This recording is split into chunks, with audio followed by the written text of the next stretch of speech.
Welcome back to the channel. Some years ago, almost 10 years ago, I hosted a podcast called SCIFI on Screen. The podcast lasted about 5+ years, and I gently closed it down in order to transition into a YouTube channel talking more about books and movies. But I reviewed films one at a time, sometimes compared originals to remakes, sometimes I did special shows. But a lot of the criticisms and a lot of the critiques and analysis that I did for these films, I stand by. And so I thought, since I've done over about 100 shows, that I would share the archives with my new audience here on my YouTube channel. The shows range from about 45 minutes or so more of a podcast. I'll just put up a static image of the old logo, and you can listen and enjoy. So I'm going to do these weekly, and hope you enjoy. Hello, everyone, and welcome to episode 5 of Sci-Fi on Screen. Today's episode, we're going to be looking at 1968 film Planet of the Apes. Let's get right to it. First, a little background on Apes. Apes was based on a novel published by Pierre Boulle in France in 1963.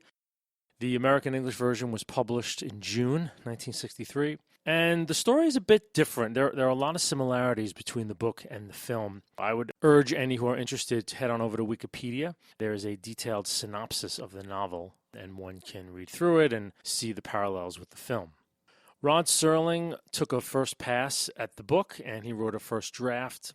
His version included modern-day ape society, which was very similar to the novel, but was deemed too expensive to film because of that by the powers that be. So they turned to a blacklisted writer named Michael Wilson, who actually wrote some amazing films. You can look him up as well. I think there's a lot of films he was uncredited for, I think because he was blacklisted, but it looks like he took a pass at Bridge on the River Kwai, Lawrence of Arabia, so an amazing writer on his own right. So he was brought in to rewrite, and ultimately the settings were changed to the lower tech ape city that we see in the film. But most of the plot was the same. They kept Serling's ending, because that was all Rod, and, partially the book. But film ending was very much Rod Serling's creation. What's told is that Wilson rewrote much of the dialogue, but in this film I would like to think that his spirit informs a great deal of the script. Serling I'm talking about. We're told that an unknown writer came in to do like a last-minute polish, and then they had a filming script. A bit about Franklin Schaffner, the director. This was sort of his first big hit. He had directed some westerns, one with Heston called The Warlord. And after this film, he went on to do Patton, which was a huge hit for him, Papillon, and Nicholas Alexandra. So he went on and did some amazing films after Apes. So before I get into the film, part of my desire to do Apes early on in my podcast is because Apes has fallen into this strange pop culture place. There are definitely those out there, who I am one of them, who revere the film in terms of the themes that it deals with, the incredible ending, and so many other things. But because of Heston's acting, and I'll get into that more as the podcast goes on, Apes also has become sort of a pop culture cliche. Some of the big lines in the film have become pop cultural icons in their own right. I think a lot of times, younger viewers possibly as well, and people who haven't maybe seen the film or haven't seen it for a while, that Apes is thought of as sort of a goofy movie, that it's preposterous, that it's overacted, and that these lines are indicative of just a real goofy movie. I really don't agree with that assessment of it. I think Apes was deadly serious from the get-go. I think Serling's script and Wilson's script and Schaffner's direction and even the acting, and I'll get into that more and more, where the lines are drawn in terms of what some people may think of as camp and what I think of as earnest acting or an incredible situation. How would a human being act in that situation? So that's partly why I want to do this. I hope that I succeed in maybe pulling some viewers towards this film again in a different way than maybe they've been in the past. So with that little caveat, let's get going.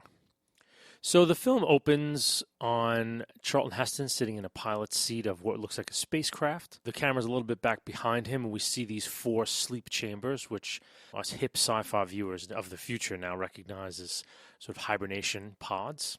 3 of them are occupied. He's sort of narrating some last log before, I guess, he goes to sleep.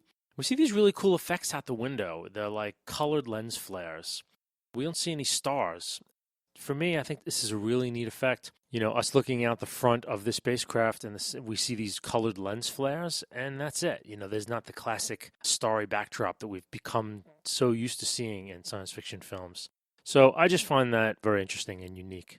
We are listening to Heston talk about 6 months out of Canaveral, and we see on the dashboard of the ship that the ship time is July 14th, 1972. The time on Earth they've left behind is March 24th, 2673. So already they're 700 years in the future before anything even happens in this movie. And what I like is that the hinge to this entire film's plot is laid out right at the gate.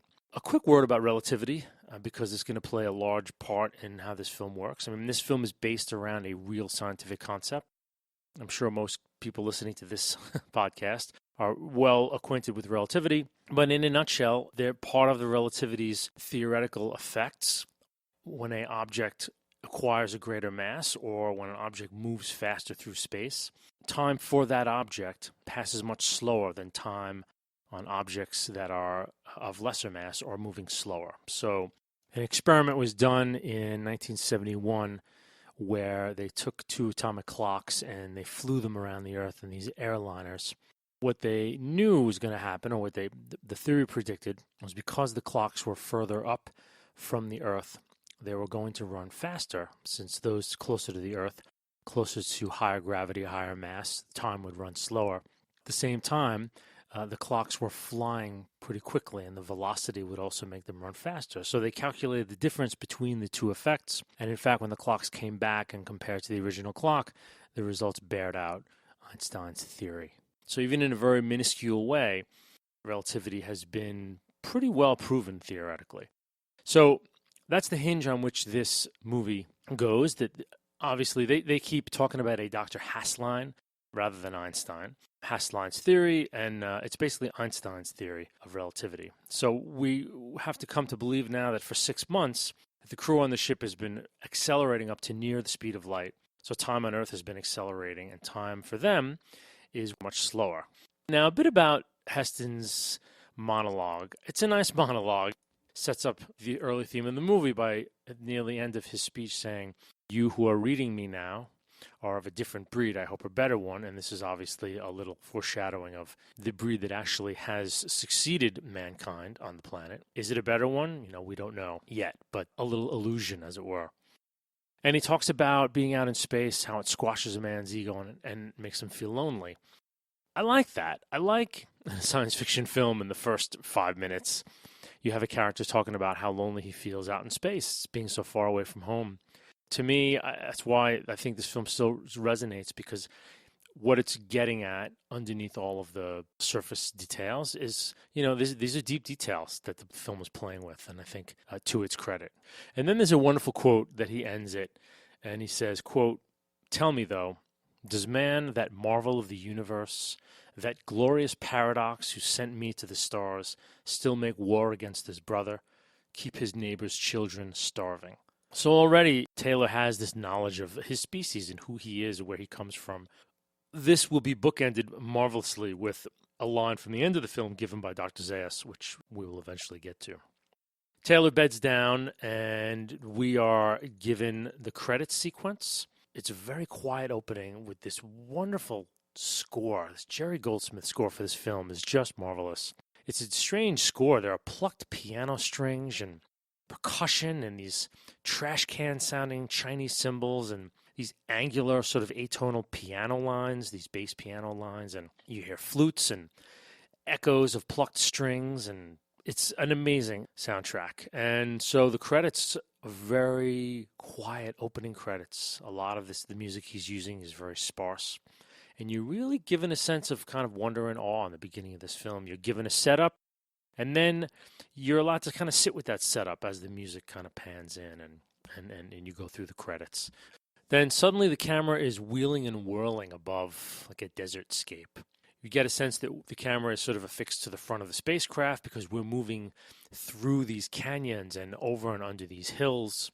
And finally, the camera follows us down and we crash into this lake. And then the camera backs off, and now we're seeing through the windows of the spacecraft inside the desert and the outside as the ship bobs up and down. It's a really cool effect. The astronauts now are all awakened. They get up, and one of them jumps down, and the three men awake, and they go to look at Stewart, who is the lone female occupant, and they find out that she has died in hypersleep. And so what you see is this ancient woman's desiccated, sort of shriveled corpse. The first instance of this effect that director Schaffner will use, where he zooms in to a specific detail, and we zoom into her face and how hard it is that she has died, and we see that there is a huge crack in the glass that covered her sleep chamber, and that obviously it had malfunctioned, and over these decades she has just died of old age. Then to action. The ship seals give way, and all of a sudden seawater starts roaring in. So the camera cuts up to this wide shot and sort of swings all around and outside the capsule. And it's amazing. And it looks, you're seeing this desert. I mean, I'm sure it was out in Death Valley somewhere, but it looks wonderfully real. Like they are on a real place. This isn't some fake sci-fi planet. It's very realistic and lots of lens flares. As the ship is sinking, some good SF comes into play here as Taylor instructs Dodge to read the atmosphere. This is good because, most sci-fi films, you go down on planets, most of them have air, and in space and real science, it's a very rare thing to have a planet with the kind of oxygen, nitrogen mix that we have. So we see this device sort of extend from the ship, which is like, a little device to sense the air. And then we see Landon crawl up this little catwalk and supposedly look at the atmospheric reading device, but it's basically a red and a green light and a rotating barbershop pole inside. It's terrible, but I have to give them the benefit of the doubt. They went for it, and maybe that thing in 1968 looked very futuristic. So they find out that the atmosphere is fine, and they blow the hatch.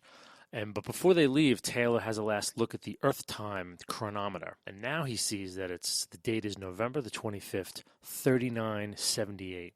So from when we first were with them earlier on, pre-credits, they were 700 years in the future. Now they're 1,300 years further, making them 2,000 years into Earth's future. So their time was so slow, Earth has aged 2,000 years since they're gone. And of course, first-time viewers to the movie, we don't know if this is Earth.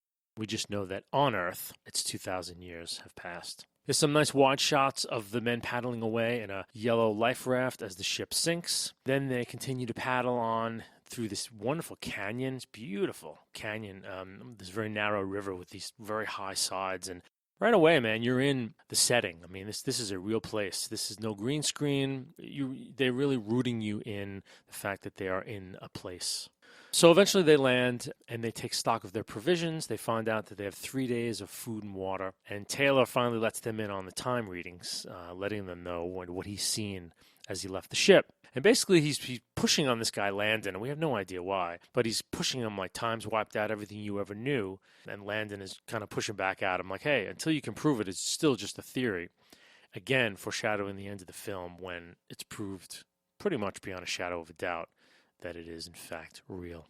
So they take soil samples and they talk about nitrogen locked in the nitrates, which I have to talk to a biologist or a geologist, see if it sounds real. It sounds like they're talking science, but they have 3 days to find food and water. As they walk away from the campsite they had made, Landon has taken a tiny American flag and he's stuck it in the rock and he put some rocks around it.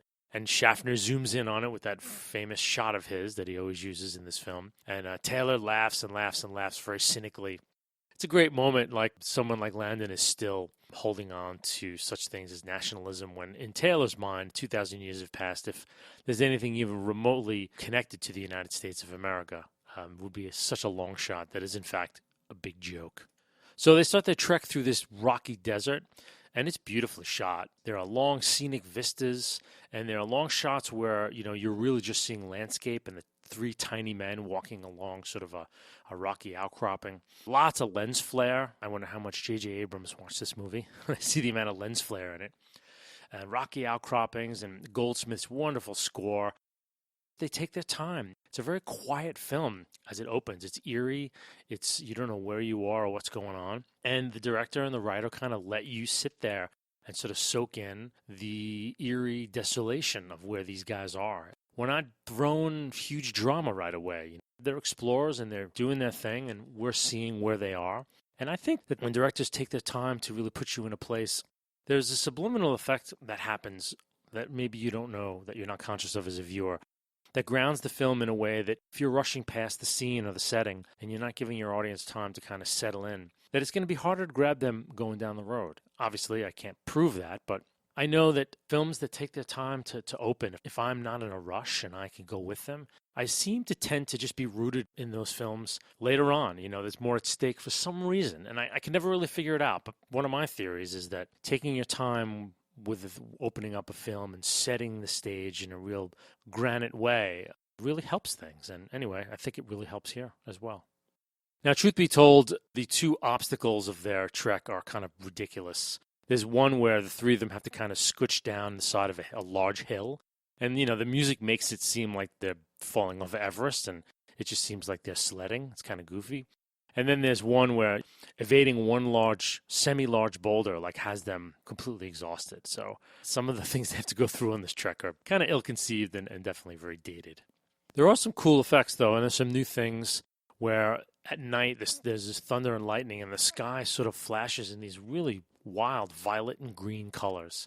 So it's the first sense that something is a little out of place in this world. And the three astronauts also can't make heads or tails of it either, but it's a nice touch. So as they're walking, Taylor somehow continues to ride hard on Landon. He's saying, this is where you are, and for whatever reason, he continually tells him, everyone you've loved is gone for 20 centuries. It's like, dude, easy. The guy's just waking up from this incredible situation.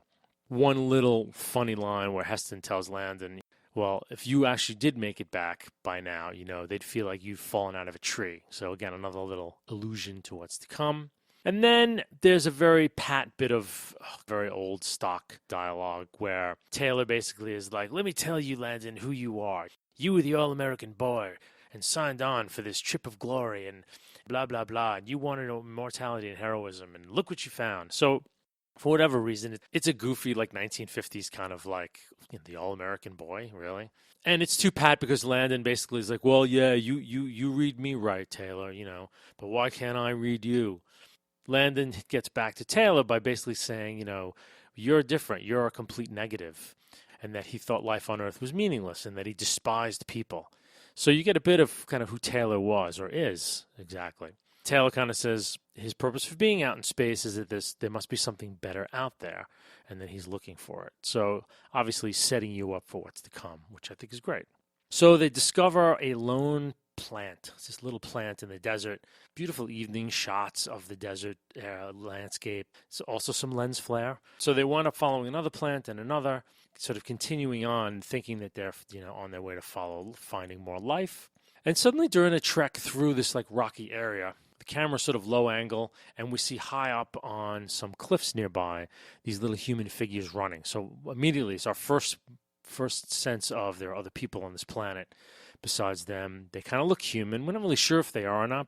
Basically, they're figures. And then we continue to see them up at the top of the cliffs here and there watching the three astronauts.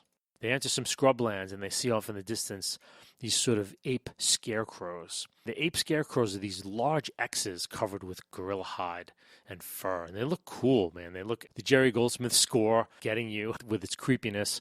You see these incredibly cool large X's. It's eerie and neat. I think it's a great effect. And so they finally push past the scarecrows, and they find a waterfall and a pool of fresh water and some vegetation. They take off all their clothes and dive in, splash around for a while, and then one of them finds a footprint in sort of the soft earth near the pool. Then we see that these figures that we had seen before have taken all of their clothes and supplies and headed off into the jungle.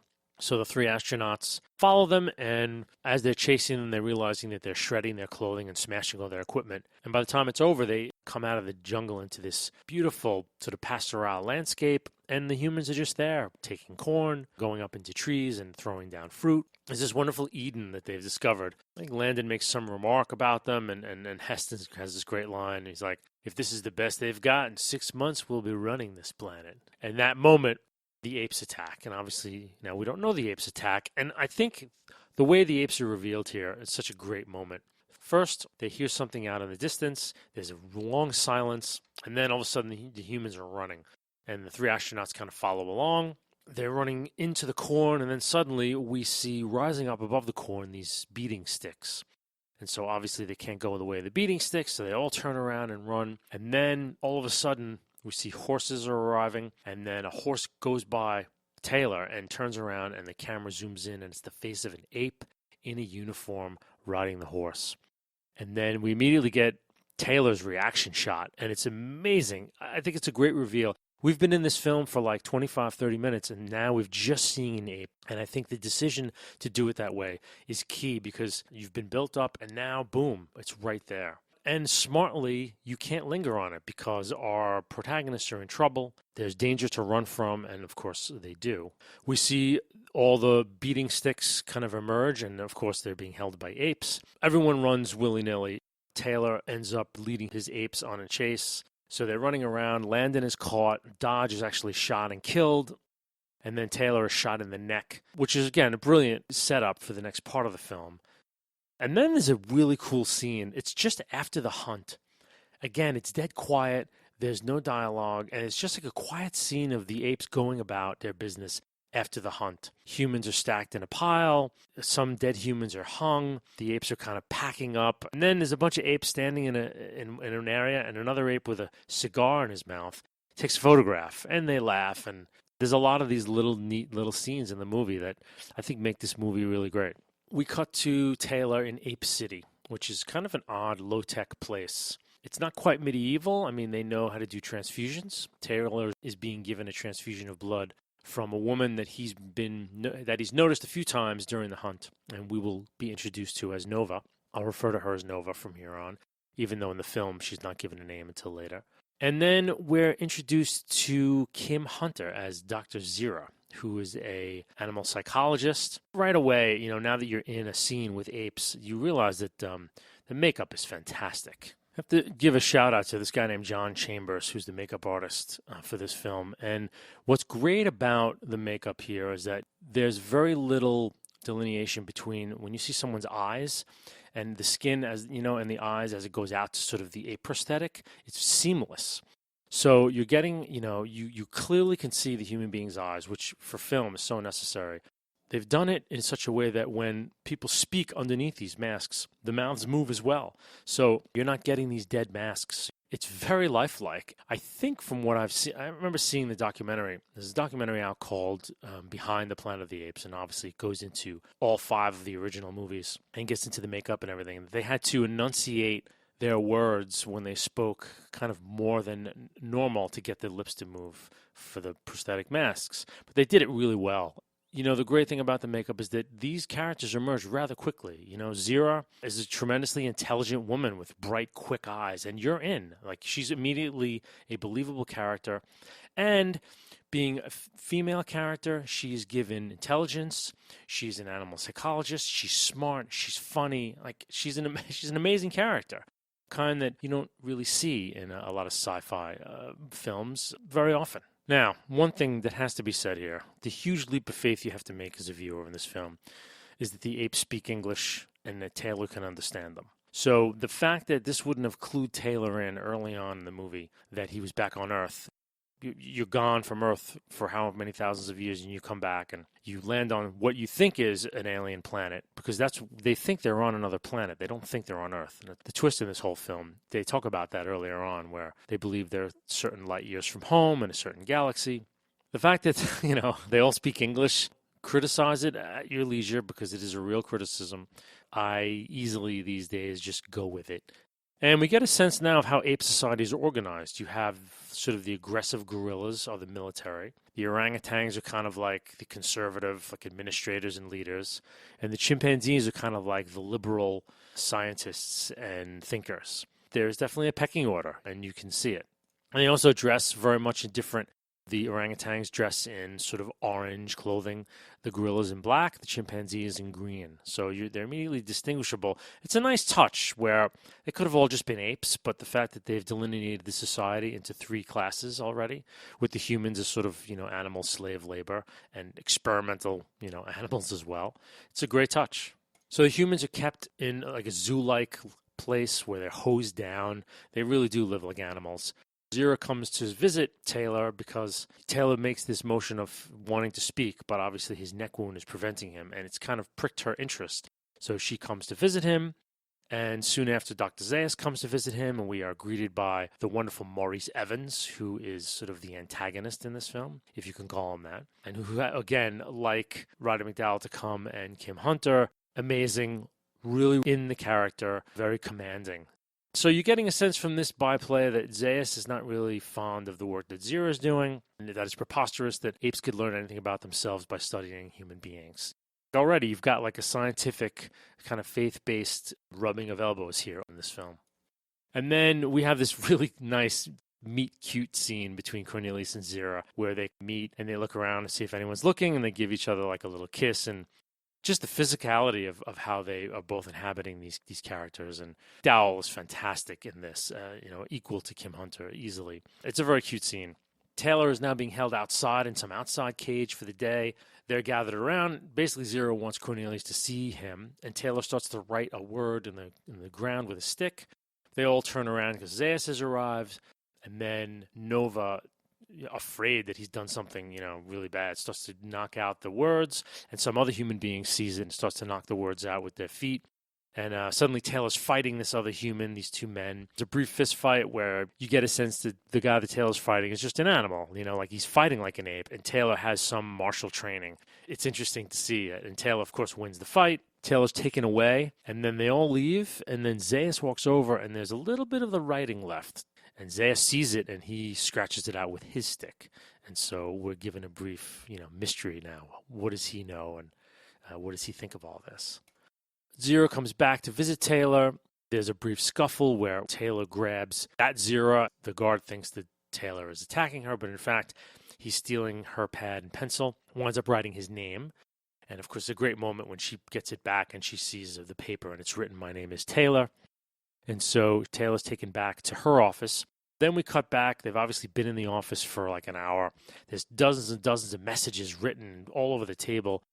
And Zira and Cornelius are questioning Taylor, and he's writing answers. And Cornelius just seems like he's not buying any of it. Zira is trying to tell him he's reasoning. Why don't you want to believe any of this? And Cornelius is very much like not having it. Taylor asks them to show him a map. So he describes the map is really cool too. He describes where the ship crash landed and where they came from. And of course, Cornelius is like, you could never have been gotten through the Forbidden Zone. They talk about flying. The flight is a physical impossibility. And in a genius moment of the script, Taylor makes a paper airplane and throws it. And there's like a shocking moment of silence where they all look at it. It's a really neat moment.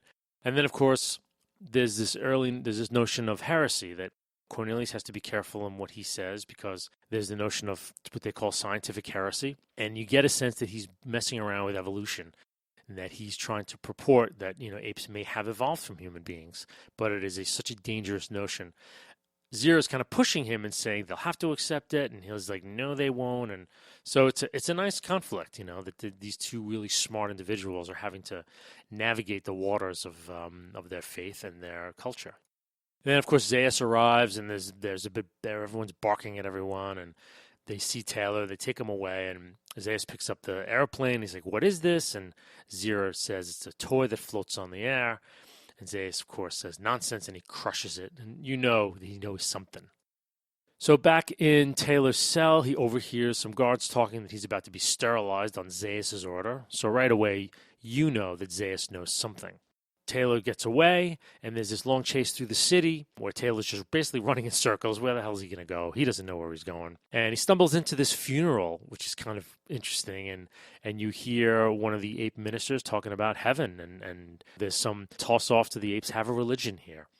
There's a goofy line where supposedly this line was written by like the guy who made the third pass on the script, where the minister is talking about the deceased, and he's like, he always said, I never met an ape I didn't like. Ha ha ha. Taylor keeps running. Someone stumbles onto him, and he ends up in a museum. It quiets down. There's a lull in the chase. Taylor sees Dodge, and he thinks it's Dodge, and he gets up to him, and Dodge's eyes are white, and he's been stuffed. He's dead, and he's been stuffed at the museum. And so they finally catch him, get him in the net, and he gets to utter, the first of these immortal lines, "Get your stinking paws off me, you damn dirty ape." And the soundtrack comes down, and the entire ape city basically freezes in silence. It's still a cool notion. It's you can see the film 1,000 times, but the simple conflict that the apes don't believe that humans can talk and that Taylor can talk. It's only a matter of time when he does. And it's just a great tension to me, and it's a great release of tension when it actually happens. Then it's been a while, and Taylor's sort of now speaking all the time in his cell, and he's having this little monologue with Nova. And the guards come in and they remove her, I guess, because they didn't want them to breed. Julius, his ape keeper, comes in with a fire hose and sprays him. And at the end of it, another one of the famous lines, "It's a madhouse, a madhouse."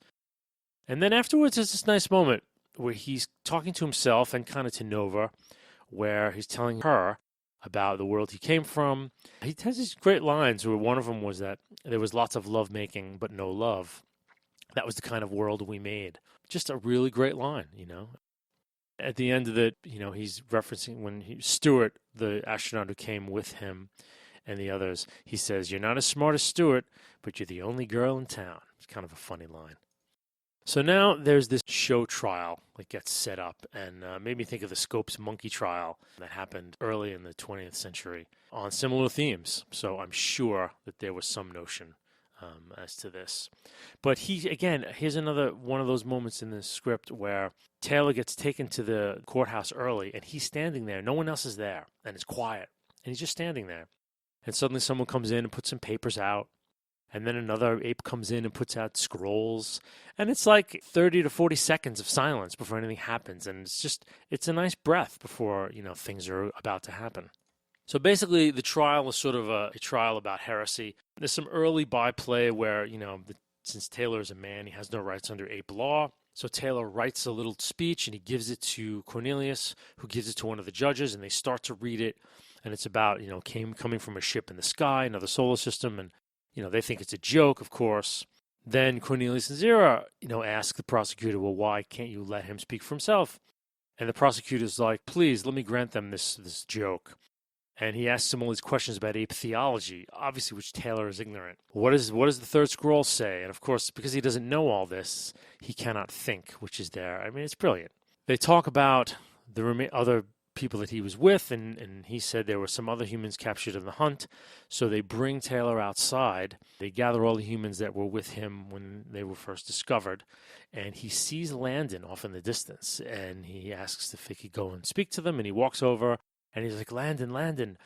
And we get the great Schaffner zoom in, and Landon turns a little bit to the right, and you see this large swath of hair has been shaved off his head, and there's like a flap of skin, and you know that he's been lobotomized.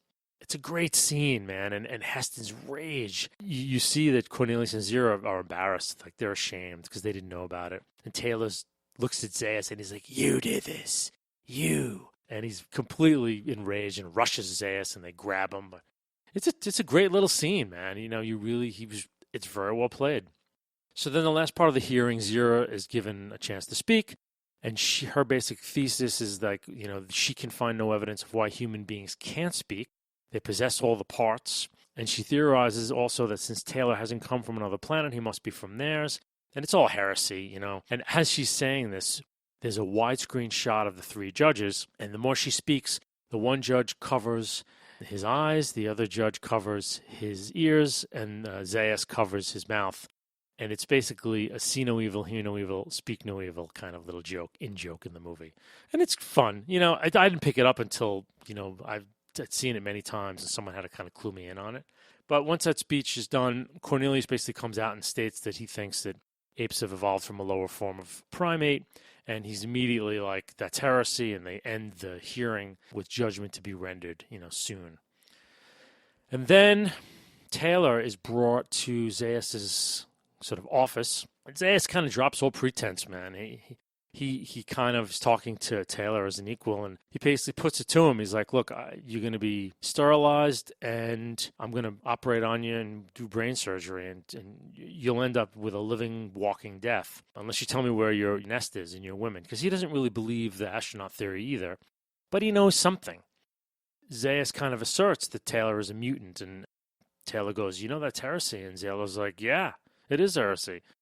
But Zayas is not some faith-based sort of dullard. He is a sharp cookie, and he's a cunning guy. And again, as a defender of the faith, he's also a defender of something else that we don't know about. And It's again, like the plot gets really sticky here because you think this is the main guy who's looking to take all this stuff down, and he kind of knows the deal about Taylor. So it's a great, I don't know, again, I think it's a great plot moment. And in the end, they drag Taylor off, and he's like, "Why you were so afraid of me, Doctor? Why are you so afraid of me?" And obviously, that truth will come at the climax of the film. So Taylor is then freed by Lucius, Zira's nephew.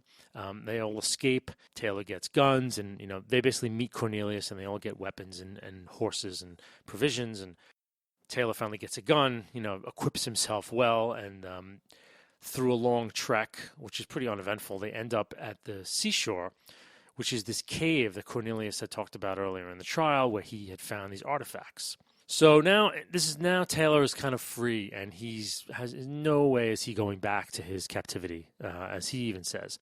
So he shaves also as well, and there's this scene of him shaving, and now we have the clean-shaven Chuck Heston, and it's a cool moment because Taylor's kind of coming back into his own as a quasi-civilized human being. But before they can go up and examine the caves, they've been followed by the apes from Ape City. They attack.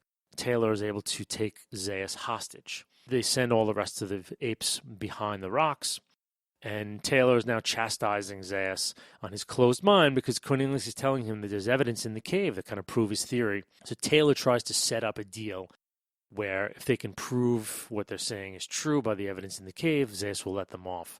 And Taylor ostensibly is trying to help Cornelius and Zira since they've helped him to escape. Of course, Zaius agrees. Not that he has any intention of keeping his agreement, but he agrees because Zaius is a survivor. So we go into the cave, and Cornelius has this explanation where, the first level, he finds evidence of a simian culture about the same time as the sacred scrolls were written. Another level down were even more primitive remains, but then at the third level were a whole bunch of artifacts that seemed to be made by, a civilization that knew metallurgy and that were much more advanced. And so he doesn't understand how that can be if the more ancient civilization was the more advanced.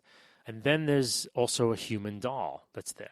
Zaius looks at the doll, and then, of course, Zaius' idea is that apes kept humans as pets, and who knows what all this junk is that you found. And then Heston looks at it all, and he knows everything. And there's this really poignant scene where he's like, I don't say that this guy was someone I knew back on Earth, but he had all my weaknesses. And he pulls out a kind of a crushed set of eyeglasses and false teeth and an artificial heart. Kind of a poignant scene where, this is sort of these are his ancestors, I guess, in a way, or his future progeny. It kind of gets taught up in the brain depending on when this happened. Zaius still thinks that it's bullshit and that all this stuff can be, all the things that Heston has said can be explained away in another way. And then all of a sudden the doll is dropped and it talks. It's, basically a talking doll. And Heston has this great line where he's like, "Dr. Zaius, would an ape make a human doll that talks?" Completely proving Cornelius' theme. But before anything happens, the shots from outside, and obviously the apes had snuck back up and they overpowered young Lucius, who was on guard duty. Then basically there's a little bit of a standoff because he takes Zaius hostage again, sort of they come out ahead. The final sequence of the film, Taylor brings Zaius down, tells his sort of minions, "I want a horse and water and food and ammunition for me and the female," and he ties up Zaius. Lucius says to Taylor, "Well, what if they don't give me what I want?" And Taylor says, "Tell him I'll kill him." And Cornelius and Zira are like, "No, Taylor, you can't." And Zaius says, "Yes, he can. He's a born killer."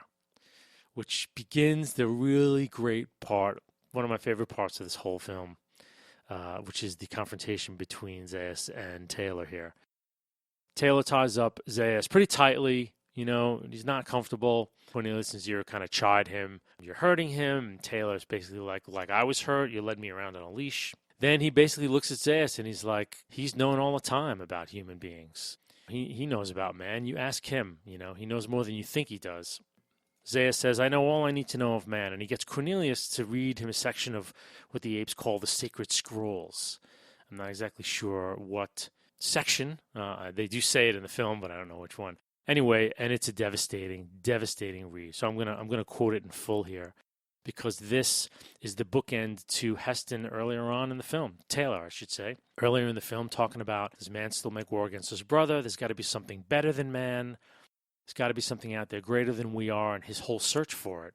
The scroll that is read is, and I quote, "Beware the beast man, for he is the devil's pawn. Alone among God's primates, he kills for sport, for lust, for greed. Yea, he will murder his brother to possess his brother's land. Let him not breed in great numbers, for he will make a desert of his home and yours. Shun him, drive him back into his jungle lair, for he is the harbinger of death." And as he's reading it, the camera focuses on Taylor's, and his face falls and you just know that he's taking it in, that he doesn't disagree with this, because he said it himself in the beginning of the film. That, and it's sort of being brought home to him, like, this is who he is. This vaunted humanity that he's so proud of, this is who he is. And he's chiding the apes for being warlike and for leading him around on a leash. And yet they have this wisdom about his race that is quite devastating. And it's an amazing scene. Then Taylor gets the horse and ammunition, and he says goodbye to all of the other apes, says goodbye to Cornelius, kisses Zira goodbye, and there's this nice moment where Kim Hunter kind of blushes, and she's like, "You're so damned ugly." And they kiss, and you cut away to Cornelius, and he's like, his mouth blows a little bit because he's a little jealous. It's really cool. And then there's this last great back and forth between Taylor and Zayas. I'm going to read the quotes in their entirety because I think it's the hinge of this whole film and the thrust of it. So the first shot is from Zayas, and he says, "All my life I've awaited your coming and dreaded it, like death itself." And then Taylor responds, "I've terrified you from the first, Doctor. I still do. You're afraid of me and you hate me. Why?" And so Zayas replies, "Because you're a man. And you're right. I've always known about man. From the evidence, I believe his wisdom must go hand in hand with his idiocy.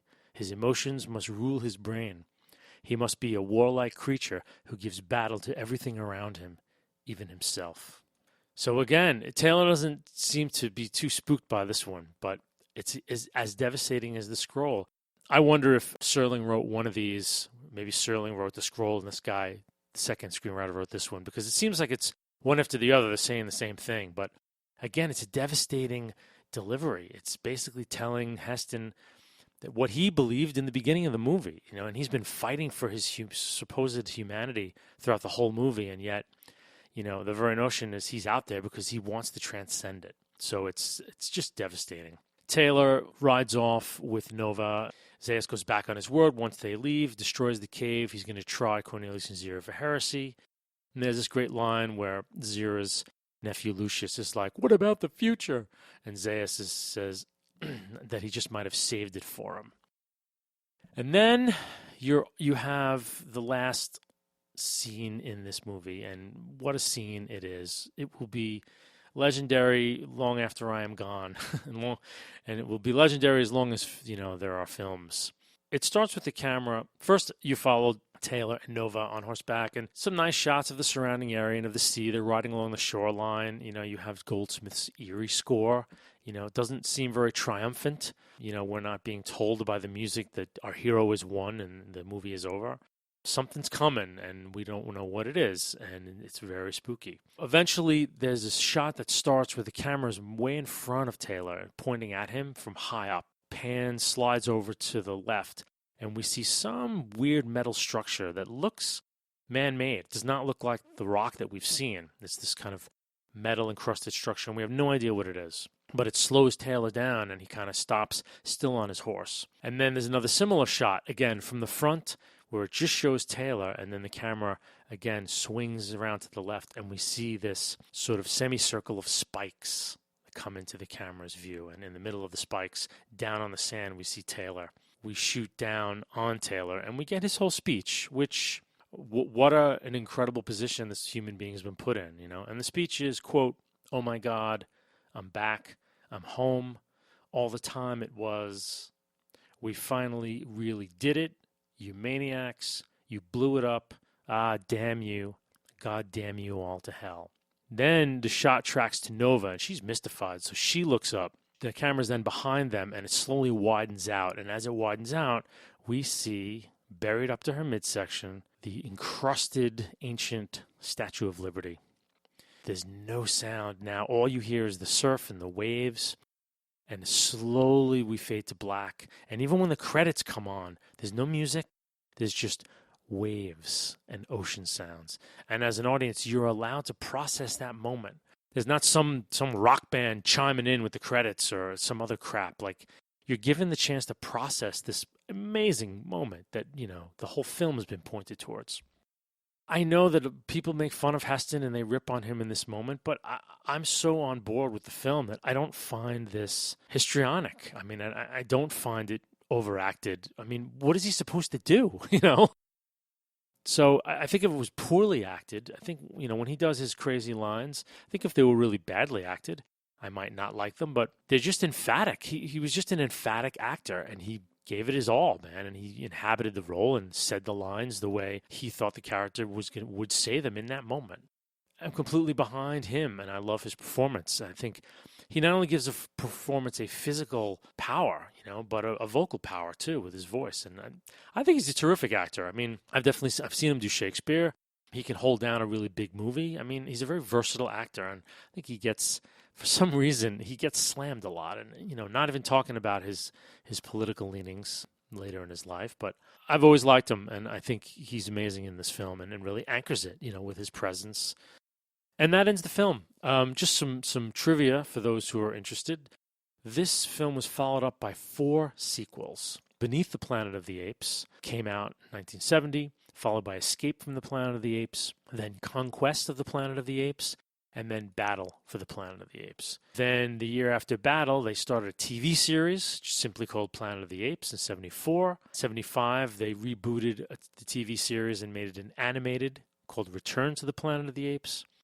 And then a long period of nothing, and then Tim Burton's remake in 2001, Planet of the Apes, and then the rebooted trilogy, which began with Rise of the Planet of the Apes in 2011, and Dawn of the Planet of the Apes 2014, and I think the third one may just be titled Planet of the Apes, which is going to come, I think, in 2016. So the Apes franchise is alive and kicking. The 5 movies that were made, I was thinking about reviewing all of them, but the 4 sequels are really mostly of poor quality. I think Escape and Conquest are watchable, but Beneath and Battle are just, abysmally boring.